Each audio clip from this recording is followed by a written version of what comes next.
Hey everybody, Tommy here, World at War Comics, and my next guest is veteran Tom Sniegoski. He is a creator and writer, all kinds of adult and young adult fiction, and he's done all kinds of things with comic books from Batman to Vampirella, Hellboy, you name it, he has touched it. And I'm so excited to talk about his upcoming title, Vampirella Armageddon, which comes out in July. All right, without further ado, here is Tom and I. Hope you enjoy. Well, hello everyone. Welcome to World at War Comics. I'm very excited to talk to Tom Sniegoski, writer extraordinaire. We were just talking before we hit the record button. Tom, 1989 Taboo was the first thing comic related that you did, but we'll get into all of that. How are you doing, my friend? I'm doing good. Doing good. This is how I'm wrapping up my day. Is it? Oh, good, good. Well, hopefully, I'm a good thing to remember at the end Oh of your yeah. day. Oh Okay. yeah. Sure. Well, I always love to ask this question. You've been writing for so long. I mean, you've hmm touched obviously on the comic book side. You have some adult and some kind of young adult fiction that you've done for many years. I'm sure Yep. there's other stuff that I'm not even aware of that you've done. Uh-huh. Where did this passion for storytelling begin in your life? And was there someone that was very influential and you kind of going in this direction? Yeah. If I had to go back super far as to like what kind of got these balls rolling, I used to like do all kinds of stuff with action figures when I was little. I would actually have stories that would continue for like weeks. Like every day I would stop playing at a certain time and pick the story up. So I was doing sequential storytelling even when I was like 8, 7 or Love 8. So I think there was always like a storytelling bug. And then I remember like typing away on a typewriter with no punctuation or anything, just kind of words that would just kind of blend with other words and stuff. I remember telling stories that way. I think the biggest influence on my like actually pursuing it as a career was probably I had a high school teacher named Mr. Ken Curtis who was amazing. What was amazing about him is that he was a hard ass, but at the same time he was telling all the other teachers in the school how good I was at what I was doing. That's I awesome. didn't know any of it. I didn't hear any of this stuff till many years later. But but he was like the drive. He was like he was kind of like almost like forced me to focus on like my writing and actually thinking that someday I might be actually able to do something with it. That's And amazing. yeah, so he was amazing. Incredible. Now, when Yeah. you were kind of playing with action figures and telling out these stories, did you Yeah. did you have like a favorite action figure? And then did you think like if I ever was able to write a story, I want to write one about this action figure or this superhero? Wow. Oh wow. I mean, the action figures varied because it was like a lot of like of the old time GI Joes, the 12-inch GI Joes. I had a lot of those. There was the Major Matt Masons, the astronaut Major Matt Mason. That was super popular. I mean, I don't know how many of those I had. And then there was another series that came out around the same time as Major Matt Mason, and they were all aliens from various planets. Oh, Like cool. each planet had a different alien. I was obsessed with those things. Oh, those were amazing. Yeah. That would be something. I know that there's somebody who has the license for that. Ooh. I forget what they were called, but I know that there's somebody now who has the license because every once in a while I'll see something. But yeah, I would write that. Yeah, it sounds like that could be a creator I of know. a Kickstarter here very soon for you, Tom. Yeah, I know. I would write that for sure. Well, we were talking about your kind of start in comics Yep. and the incredible long list of comic books that you have touched. And probably not all of it's even listed, right? That is just what's listed. I see your first comic was Taboo in Yep. 1989, and it looks like 1989. you're right on issue one. Like how did that come about? How did you get into comic books, and how was Taboo the first one? Well, I was always I mean, comic books were just kind of almost like a natural thing. They just kind of found me. I don't even know where. I mean, I can remember coming home from kindergarten with my mother and going by a store, like a corner store, and in the window was an issue of think it was Giant Size Spider-Man, and it was the issue with the human. It was Spider-Man and the Human Torch, and they were like, there was a awesome cover. It's like the Human Torch had made like a web of flame, and Spider-Man was in the flame, and then in the bottom corner was in these two mysterious supervillains, and it was just silhouettes of the villains, and it ended up being the Wizard and Mysterio. And Nice. I wanted that comic in the worst way possible. So that, I mean, that it was something that I was drawn to, and of course, my mother bought it, Yeah. even though it was a whole quarter. Um, but yeah, so even as real little kid, I was kind of drawn to comics, and the Taboo came about. I think I had been writing. I'd been doing some short stories. I wasn't doing comics yet. My brain, for some reason, never went to writing comics. I was reading comics and loving comics, but I never went. My brain never went as far as to say, "Hey, you could do that." It just never went there. And I met at my local comic shop in Lynn, Massachusetts. I met Steve Bissette. That's His first wife's family was from Lynn, Massachusetts, where I grew up, and he would come into the comic store, that's awesome. and he had just started drawing Swamp Thing for Wow. DC. So I met this real life comic book guy, and we struck up kind of. I was relatively young, but he was great. I mean, he was like a font of information about how comics are done. Matter of fact, he gave me my very first comic script because I there was no internet, so I couldn't look up what a comic script even looked like. There were no books on it. So I had no idea how the formatting of what a comic book script should look like. And he gave me an Alan Moore script, The Swamp Thing. That's It amazing. was like a phone book. It was like one of the most amazing things. And he kept saying, "This is kind of what you want to do, but you don't want to do this. Yeah. This is not how it's supposed to look. Yeah. It's supposed to be much smaller than this."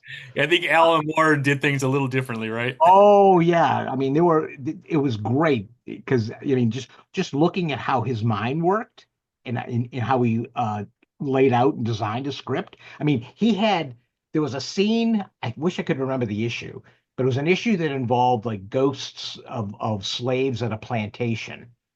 And the very first page of the comic was like a cutaway shot of a cemetery. So you had like multiple long panels of a coffin with a corpse, Oh like yeah. a rotting body, and each one was, various stages of decomposition and stuff. But he had bugs in the coffin with the corpse, but he had the bugs talking. It wasn't in the comic, Oh, but it okay. was in the script. How So cool. so that's why the script is so large, is that he would extrapolate on all kinds of details and information that he's found out about certain things in regard to the script, and so that's why it was phone book size. So Still have it today? Do you still have it or no? you know what? I do not think I do. I don't know why I wouldn't, Yeah. but that was a long freaking time ago. So for some reason, I mean, it wouldn't surprise me if I found it Yeah, yeah. right now, I wouldn't have a clue where to look for it. Wouldn't have a clue. I So mean, being what a friends, gift to get though from oh, Lynn. I know. Well, just the fact that there was no other source. Yeah. I mean, it was like somebody had given me the Holy Grail, because it was like I would not have any way to learn how to do this other than looking at something and trying to copy it. Wow. And that's pretty much what I did with that script. So being friends with Steve started Taboo with Dave Sim, the guy who Cerebus. Yes, Cerebus. Yeah, Yeah, yeah. Oh yeah. he had his own publishing company. It was called Aardvark Van Heim, Uh, and he said to Steve, "Hey, why don't you do a horror anthology for us through my publishing house?" Wow. And that's what Taboo was. And Steve invited me. Steve had read a particular short story that I wrote and said, "Hey, we should do a comic book adaptation of that." So that was my first. Yeah. It was a short story that I'd written, adapted as a comic story. I It's love called it's called Tooth Decay. Tooth Decay. I love it. Tooth Decay. It was a dental horror story. So Well, you've kind of done a lot of different genres, but horror seems to be a theme. mm, Obviously, with Vampirella, Hellboy, and some of the other stuff you've done. What yep. was there something that really caught your attention early on around that genre of horror that you keep getting, keep being brought back to, including Yeah, Vampirella, which we're obviously going yeah, to talk about too. yeah. You know what? I've always been attracted to it, even right down to being a little kid watching the old Universal monster movies, the old black and white, the Bela Lugosi Dracula and Boris Karloff Frankenstein and all that stuff. I was always drawn to that. It scared me, but I Yeah, was always drawn to it. It was like a magnet. yeah, yeah. So even if it did bother me, I couldn't stay away from it. Right, right. Yeah. So I think it was just something that spoke to me about that type of fiction that even to this day I'm still drawn to it. So No, I'm can't get away from it. I can't get away Take it from it. away from it, Tom. I mean, it sounds like you can't because you're still doing it, my friend. I guess. Now, when we talk about, all these titles that you have written, and this is probably a hard question for Oh most God, here we people. go. Yeah, yeah. With all these amazing titles that you have touched, is it Yes. even possible for you to go back and remember some of those titles? And can you pull one or two out that you're most proud of, or maybe the ones that were the most impactful? You know what? Pulling out the stuff that you're proud of, Yeah. I could probably do a little bit of that. Um, the number one thing that came to my brain when you said that was I did a Devil Dinosaur story with Eric Powell for Oh, Marvel. yeah. Marvel for some reason decided to do like a bunch of like where monsters dwell, uh, Hmm. creatures on the loose, like new versions, like with new writers and new artists, and Right. then do like like do one of the original stories on the back. But they asked Eric to do Devil Dinosaur specifically. Um, and he called me up and he was like, "You want to do Devil Dinosaur with me?" And I love Devil Dinosaur, so I was kind of like, "Oh my God, of course!" And to make it even better, it had the Hulk in it. Oh, how cool is that? So I got to write the Hulk and Devil Dinosaur and the Celestials. I had my own little. Oh, I had cool. two brother Celestials that were kind of like Niles and Fraser Crane, the way they talked to each other. So Yeah. that was a hoot. That I'm very, very proud of that. I think it looks great. I think it Yeah. reads good still. I'm not embarrassed when I read it. Um, so No, that's a every good one. writer does kind of go through a thing where they wrote something, maybe, especially when you have such an amazing career where you look back and go, man, I'm not sure if that turned out the way that I wanted it to. Do you have like any of those, maybe not even mentioning a title if you don't want to, but do you have like an experience Yes. going through? Yeah, yeah. Yes. Oh yeah. Very normal, right, for a writer? There's a small handful of stuff that I to this day I think, oh God, why did I do that? Oh, Yeah. oh. All right, let's stay away from that. Let's just talk about Yeah, that you're most I don't proud want to. of. Let's not bring the interview down. There's Let's not. not a lot of it though. I got to be honest. Yeah, yeah, There's not a hell of a lot that I'm like literally like embarrassed yeah, about. yeah. There's maybe like a small handful, maybe three books that I go, oh, I could Yeah. have done better on that. Well, with a But yeah, list like this, you probably don't have too many, or you wouldn't have a list like this, is what I'm thinking. maybe, Yeah. yeah, maybe. Now, you've done a lot of fiction as well. You've done adult, you've Yeah, done kind of that young adult. yeah, Like when you approach a novel or a comic book, like mentally, how do you prepare yourself for each? Because they're very different, right? The way you yeah, approach them and the way yeah. that you accomplish them. I find the whole difference between prose writing and comic book writing. I find comic book writing way more uh, footloose. It's much more organic and wild and like you're throwing things against the wall to see if they stick. Is there and the fact that you're working with an artist, and a lot of times I know the artist that I'm working with, so there's a lot of back and forth between the artist and myself, so that's fun. It's much more. It's not as solitary when you're writing a novel. You're by yourself 90% of the time in your head, Yeah. and that's where you are because you're doing everything. Whereas with the comic, you have the artist who's kind of painting the images that you're talking about. I have to, with words, paint the image that I'm talking about when I'm doing a novel. Yeah. So I find comics a little more fun. Not to say that writing a book isn't fun. I get a lot of enjoyment out of both, but I find comic book writing is much more enjoyable on that kind of goofy, crazy, tapping into your inner child like level. Um, Whereas books, I find myself kind of getting lost inside myself because you're literally spending all day in your head, Yeah. Yeah. other than getting up to go to the bathroom or something. But yeah, yeah. So yeah, there's definitely two different mindsets. And then I Uh, would think also you kind of mentioned already, but that collaboration with the artist. A lot of writers talk about having it, obviously a script. They have an idea of what they want to do within that story, yeah, and then as that's being shared with the artist, and the artist is coming back with art, sometimes there's adjustments being made because maybe that sure. scene came out, and you're like, "Whoa, I wasn't even thinking it would Yeah, look like that. Maybe I need to go back and change." yeah, Does that make it obviously a little bit more unique? But there's got to be a fun aspect of that collaboration and back and forth too that you yeah. can get in a novel. I find with the comic book scripting that a good percentage of the time the artist is going to give you something better than what you saw in your head. And that's incredibly exciting when you get that artwork and you go, "Oh, I didn't see it that way. That's really cool." Because they're bringing their own experience to what you're saying. Yeah. So they're going to add what excites them to your description. And yeah, I'd say like the majority of the time, the art always finds something that I didn't see before. And I'm like, "Oh, yeah, play with that more. That's really, really cool." So yeah, that's I think that's very exciting. There isn't anything more exciting than getting an email with art attached, and you're like, "Oh, what's it gonna look like?"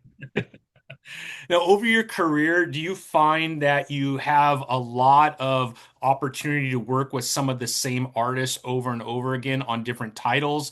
Like Todd McFarlane and Greg Capullo when he created Spawn, Greg had that long run. Jeff Johns with Jason Fabak and Brian Hitch, and Yep. they have these long runs and they have this long time frame where they work together. And once you find that artist where you just really jive with and you kind of understand one another, most writers tend like if it's possible I'd love to work with this person, not that I can't work with others, but we Right. just kind of get each other. Do you have a couple artists over your career where you Yeah. seem to always kind of go back to? That's happened more lately, Okay. like over the last maybe like 3 years. Like I work a lot with Craig Russo, who's my artist on Herculoids, and he did some of the young Hellboy stuff with me. He's a blast to work with. He's really, really good. He's really, really fun. Super chill. Nothing riles him up. So yeah, he's great. The guy that I'm currently working with on Vampirella Armageddon Mhm. is a guy named Kewber Baal. Yeah. And I worked with him a bunch on my Vengeance of Vampirella run.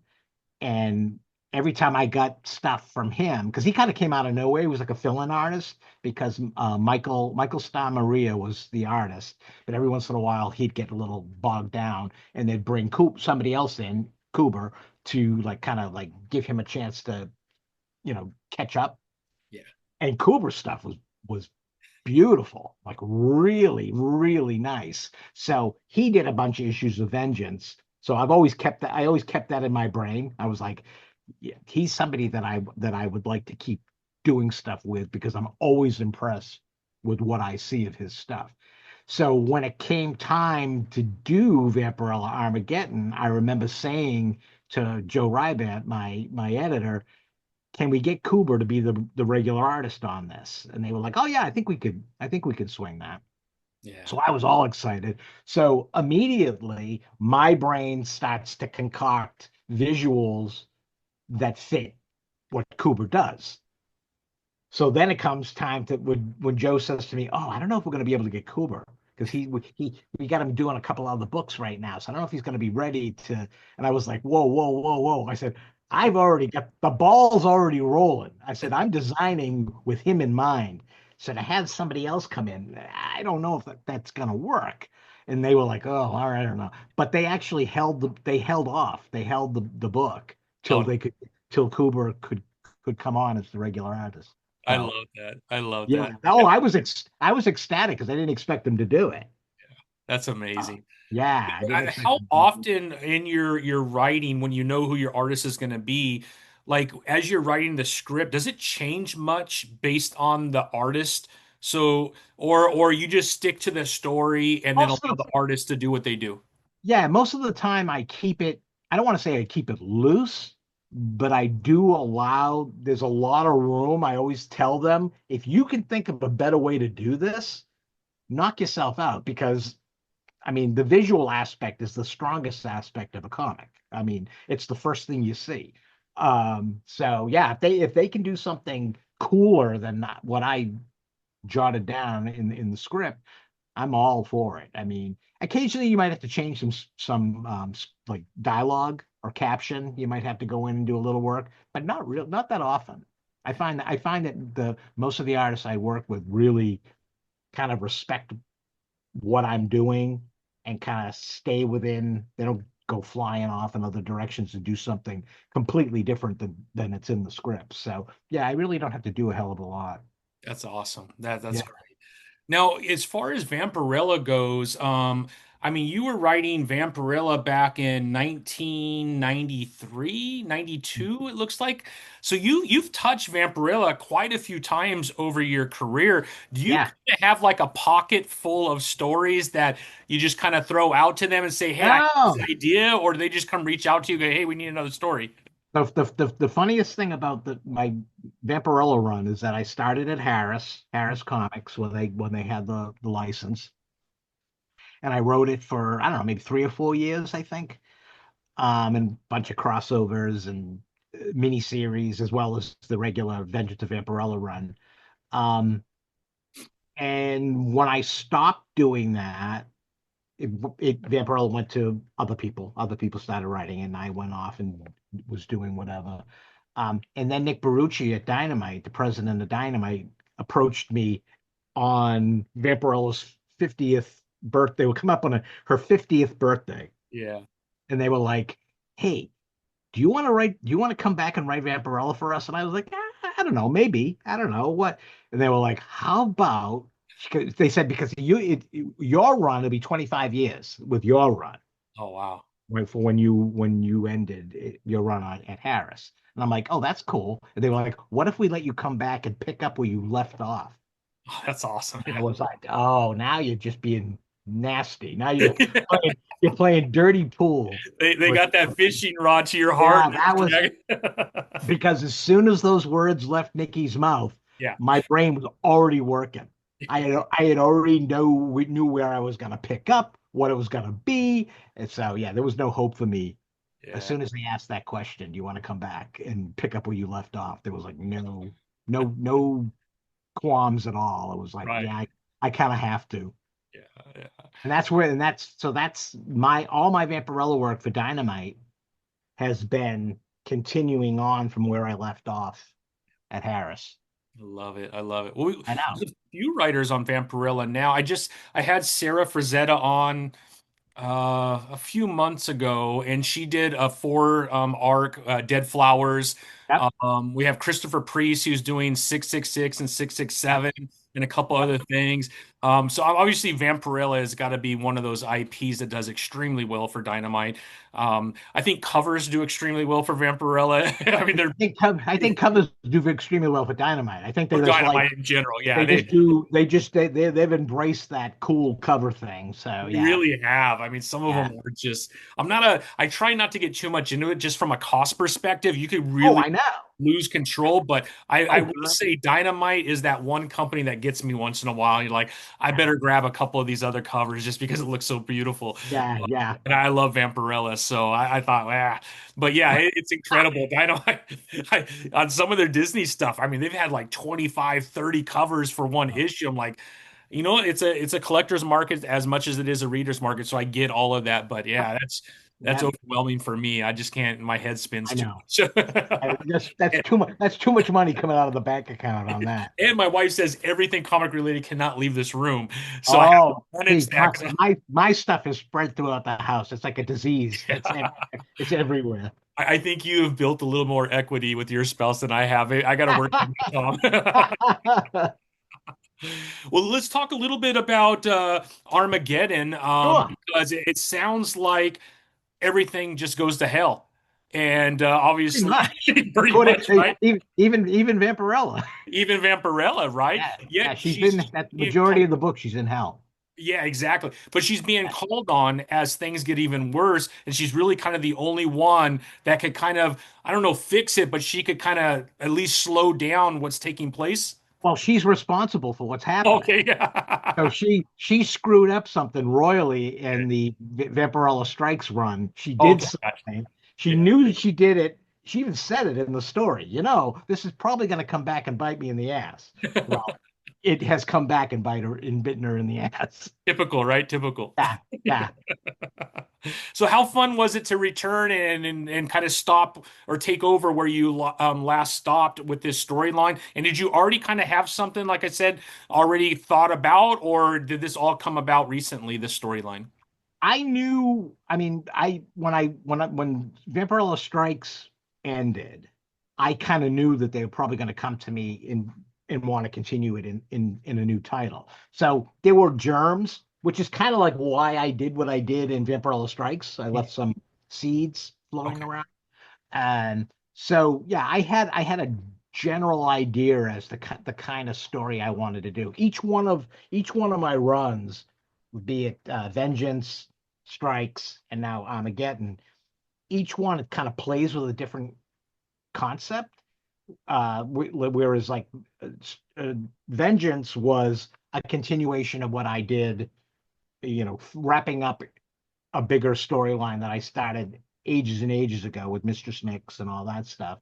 And then with Strikes, I kind of did almost like a I didn't want to say a private eye type story, but it was kind of like almost like more horror, hard boiled type because she was kind of like working for the Dance Macabre, which is kind of a like an organization that combats the supernatural and stuff. Um, and then in this one, I kind of wanted to give it that. I don't want to say like I wanted to do Vampirella the Barbarian, but I kind of wanted to take her into kind of a more savage, primitive environment.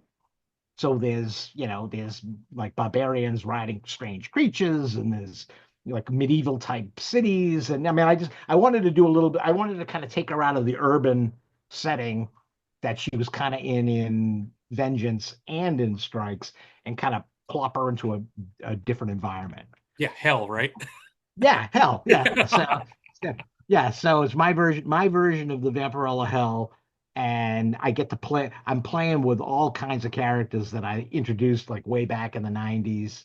I'm kind of pulling them out, dusting them off, and pulling them out of the mothballs, and kind of putting a new little spin, like fresh spin on them to kind of make them more interesting for now, as I love opposed to back in '94, '95. Yeah. So yeah, it's been fun. So have some of these characters been in hell this whole time, and that's where she's Yeah, kind of bumping up? yeah. Oh, nice. Yeah, they ended up there after certain incidents that happened way back when. But the one thing that I do in almost all my Vampirella work is I make it very easy for somebody who didn't read the previous thing to be able to read this issue and know what's going on. So that's a big thing of mine that like, because somebody might just see an awesome cover like we talked about and say, "Oh, I wonder what this is."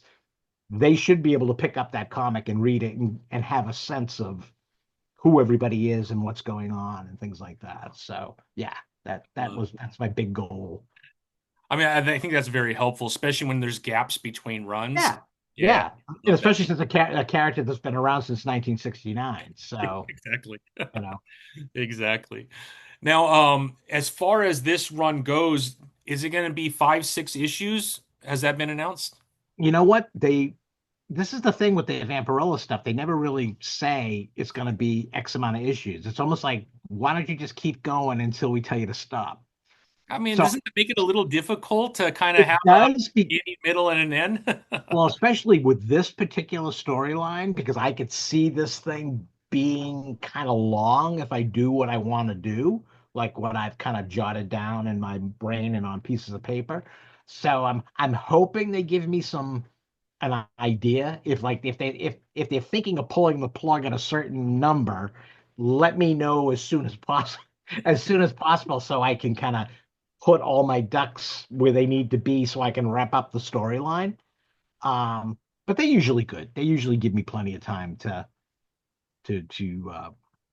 clean things up and wrap them up appropriately. So Beautiful, beautiful. yeah, Just seeing your history and all the different titles that you've done, I would love to see you do a Conan the Barbarian with Savage Sword. Now yeah, having a bunch of guest writers and yeah. actually have 3 or 4 storylines in there. I don't know if that's something you've ever thought about, but I could see you writing a really good Conan I story. always I always think about it and then I get scared. It's kind of like, Okay. oh, writing Conan. I don't know if I could do Conan.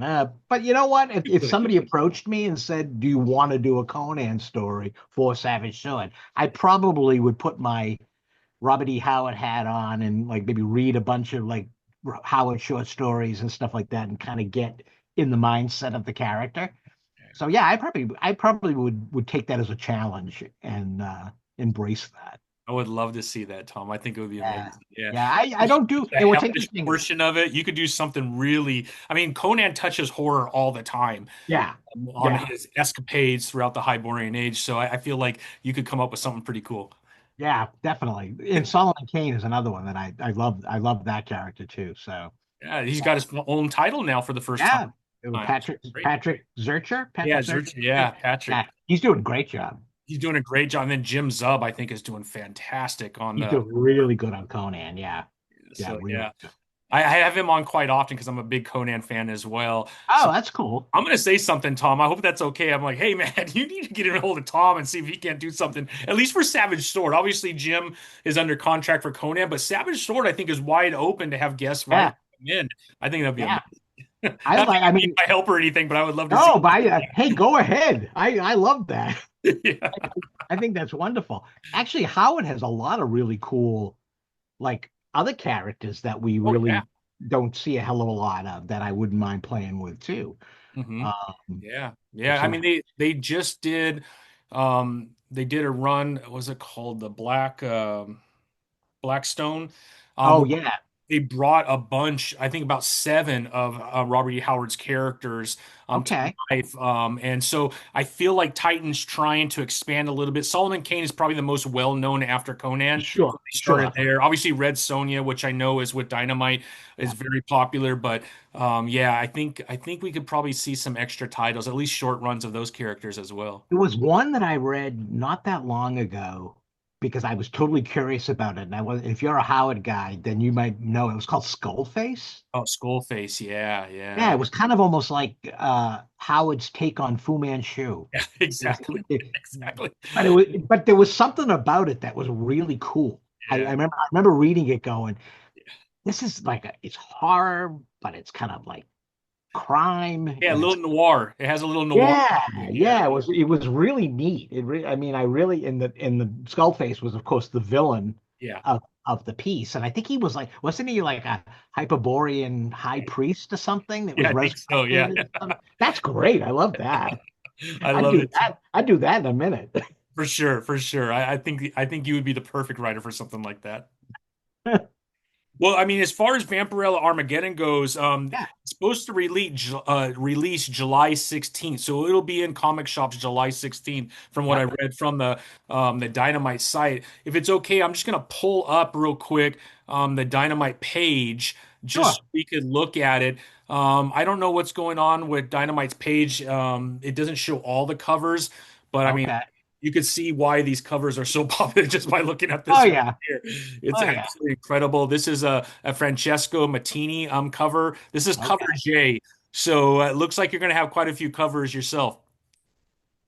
There's a really cool one by, I forget the guy's name. I got a blank, but it's a Hmm. close up of her face and she's looking really scary. Oh, really? Yeah, Yeah. she got this gray like with these clawed fingernails and it's really, really good. It's I really, love really, it. yeah. I love That's what it. I think. I think that's what I really enjoy about the character the most is that she straddles that line. I mean, she can go from like beautiful and sultry and into like monstrous in like a heartbeat. And I think that that's really fun to write, Yeah. just because you can tap into that dark side that she has. Just because we're both married, I feel like that's very relatable, Tom. That's all Yeah. I'm gonna say about that. So, I have to believe that it has something to do with the popularity of Maybe, that maybe. aspect of Vampirella. We'll stop there, man. Yeah, I know we could get In in the next trouble. room. Yeah, Yeah, exactly. get in trouble. Yeah. Uh, Uh, I love it. I love it. But yeah, I mean, I cannot wait for this to come out. It looks absolutely awesome. What else are you working on outside of Vampirella that maybe you'd like to share, or if you're allowed to? Are Yeah, there things that you want there to are a talk about? couple of things that I've been warned that I can't talk about Yeah, yet. let's stay away from those so we don't get in Um, trouble. one of them, which I can't talk about, but I'll say it's a graphic novel. Okay. It's got Craig Russo on art, who I mentioned earlier, and I'm writing it with my current writing partner, Janine Atchison, who I did Vampyverse with, and Vampirella Dark Reflections, and Soul Taker for Mad Cave Studios, and it's coming out through Mad Cave, their line Paper Cuts. Oh yeah. Yeah. So that. Can't talk about what the title is, but there is a graphic novel coming sometime in, I don't know if it's late 2026 or 2027. I don't know. They schedule things so far in advance, but they warned me that I couldn't talk about it. All right, all right. Well, we don't get you in trouble, Tom. Yeah, I won't get into too Oh, much Mark trouble. London to call me going, what the hell are you doing on your Yeah, I podcast? know, I know. And then he come after me. Exactly. Um, I'll take the what, brunt, Tom. I promise. I'll take the brunt. what else do I got going on? Um, I just the last issue of my Frankenstein book with Chris Golden for Dark Horse, Frankenstein, was it New Frankenstein New World, and now that this was the second series that gonna blank on the name, but it's Mhm. Frankenstein Underwater. It's Oh, an underwater story. The fourth issue just came out this week. Came out today, oh, actually. excellent. Yeah, and we're getting ready to start pulling together the next one, the next Frankenstein and that continues from Mignola's Yeah. Frankenstein character. So that That'll be through Dark Horse then? that'll be Dark Horse. Yep, yep. What else do I got? Oh, I got with Janine Atchison also is we just wrote the first book. This is a book, not a comic. This is the first book in a new urban fantasy series. The first book's called Nera, and Nero. it's being published by Bad Hand Books, and it's the first of a new series of books. It's a Nera, a Constance Evermore story. So each book will be a Constance Evermore story. She's our main character. Mhm. So that comes out in September. That'll Okay. be the Nera comes out in September. Is that And adult or is it a teen fiction? it's adult. That's Adult. Okay, adult. very good. Yep. And does Yep. that kind of tie into some of the other stuff that you've done, or is this a whole new character? The whole new thing. Oh, wow. If you read it, you'll say this is definitely Tom because it plays with a lot of the themes that I really enjoy. Um, so yeah. And also with Janine, I wrote a book with Mike Mignola in 2017 called Grim Death in Bill the Electrocuted Criminal. Yes. And that has a new edition, a new printing of that came out in I think in October. This from one right from here, right? from yeah, that's the original printing. Yeah. There's a new printing that came out through Bad Hand Books in October, and we're going to be continuing the Grim Death stories. We're going to do new Grim Death stories. He's a wicked, pulpy, shadow-esque type of character. Oh, I So love it. So yeah, it's so been a few years. It's been about 9 or 10 years since you've done oh, that. I've been chomping at the bit to get my hands on him again. And Janine loves the book, so she was like ecstatic when I asked her if she wanted to work on it with me. So Mike and I basically will come up with like the plots, and then Janine and I will write the actual novels with Mike's edits and stuff like that. That's exciting. That's Yeah, exciting. yeah, that's like one of my favorite books that I'm I. gonna have to get this one. I have not read this one yet. So with the new one coming out, I'll pick it up, especially if you're gonna continue the storyline as well. Yes, yeah, And we're gonna. 'cause I'm not familiar with your prose work, so I Oh, okay. want to jump in and Yeah, experience the prose side of Tom as well. I think you will enjoy Grim Death. Grim Death is pretty crazy. I love it. Also, if you might find this interesting, a Yeah. company by the name of Echoverse. Echoverse did a full audio production with Oh, actor with like act like an old 1930s radio show. And you should see the cast that they got. These are people that you watch in movies and TV all the time. And that's coming. They didn't give me a date yet, but they said that they're thinking of maybe this sometime later this summer. oh, and that's for Grim Death. That's for Grim. It's a audio adaptation of that novel. So I had to take my novel and break it into scripts, in audio scripts. So I had to like, everything was sound related and dialogue related. So that was a really unique experience because I'd never done it before. That's exciting. So yeah, that was super exciting. Yeah, so that kind of reinvigorated my interest in the character. And then when Bad Hand Books said, "Oh, we want to do a new edition of this book," I was like, "Well, do you want new books?" And they were like, "We all over new books." So Yeah.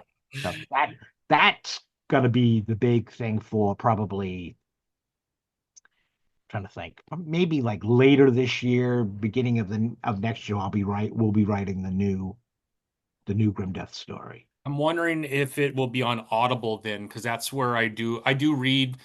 I don't read, but I listen to a lot of books. Audiobooks. Books, yeah, because I drive for work and stuff, so I got that hour drive.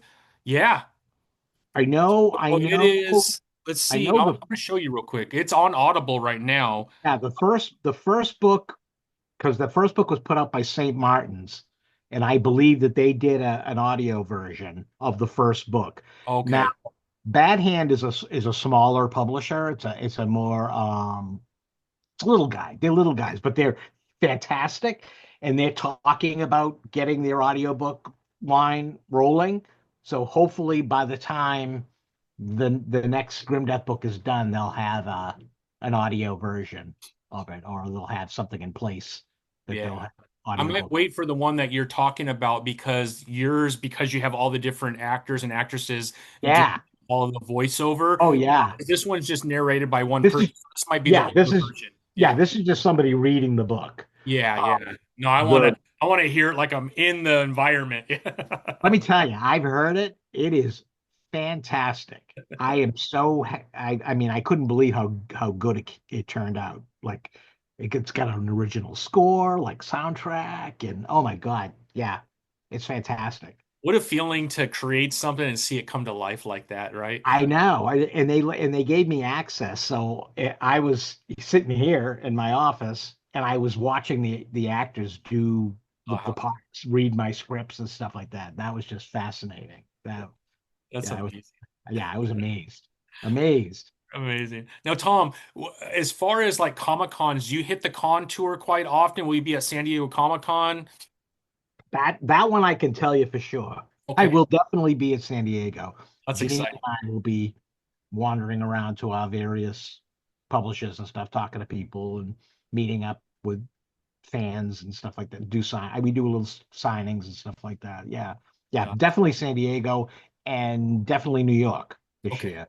those are the two you're normally at then? Those are the two that we try to do, and then we do like some smaller, like local. like Boston, Massachusetts shows and stuff like that. But as far as like the big shows, those are the two that we do all the time. That's amazing. And then can you tell us how people could follow you? I'll put your website down there Yeah, that way people can see your work. But as far as like, yeah. are you on Instagram, I'm Facebook? on Instagram. I'm on, yeah. If you look up Thomas Sniegoski on Instagram, on Facebook, Twitter, I'm Threads, Blue Sky. I'm there. Excellent. Yeah, you can't miss me. You can't miss that last name. If you can spell it, you can find me. Yeah, that's the challenge right there. That's the challenge right there, Tom. It is. It is. Well, Tom, I had such an amazing time talking to you. I'm really excited for this Vampirella Thank you. run. Thank I'm going to put everything that you need to know as a fan below. When it releases in your comic book shop, I'll give you all the numbers that you need to give to your comic book shop to make sure it gets ordered. And then, Tom, as you get into this, maybe 4 or 5 issues, I would love to have you back and let's Oh talk yeah. about the storyline and everything Oh that's taking yeah. place in there. Yeah, I think I'm gonna be starting writing issue 6 probably within the next like 2 weeks. I'll be writing 6. I have to write Hercules 8 first. So Okay. I got all these numbers in my head. I'm like, all right, what needs to fall into what place first? Yeah, you don't want to twist those around either. Oh no, no, they're very different. Very different. And do you like start your morning off with coffee for one title and maybe whiskey for the other? Like how do you mentally prepare for those big changes in And storylines? I'm a massive tea drinker There in you the go. morning. I go through like multiple cups of tea. So that's the beginning of the fuel. There you Every go. morning I wake up and I know kind of, all right, today I'm doing this. And when I'm done with this, then I do this. So it's all scheduling. It's all like you have to kind of like write it down on a piece of paper. It's so much fun to be able to scratch something off. That's that's why I always do everything by hand. It's always on my desk, and I'm like, oh, I did that already. Oh, that feels so good. Just scratching it off. I love it. I love it. Well, Tom, thank you so much for joining me today. I had an absolute blast getting to know you. Congratulations on an Thank you. amazing career. Oh, you're And welcome. everybody, make sure you get in your comic book shop. Vampirella, Armageddon coming soon. I'll have all the information you need down below to make sure that you get your hands on that. But Tom, thank you so much. I really appreciate your time. I'd like to come back. Have me Would back. love to have you back. I would love to. Cool. All right, my friend. I hope you have a great rest of your week. All right. Thank you. All right.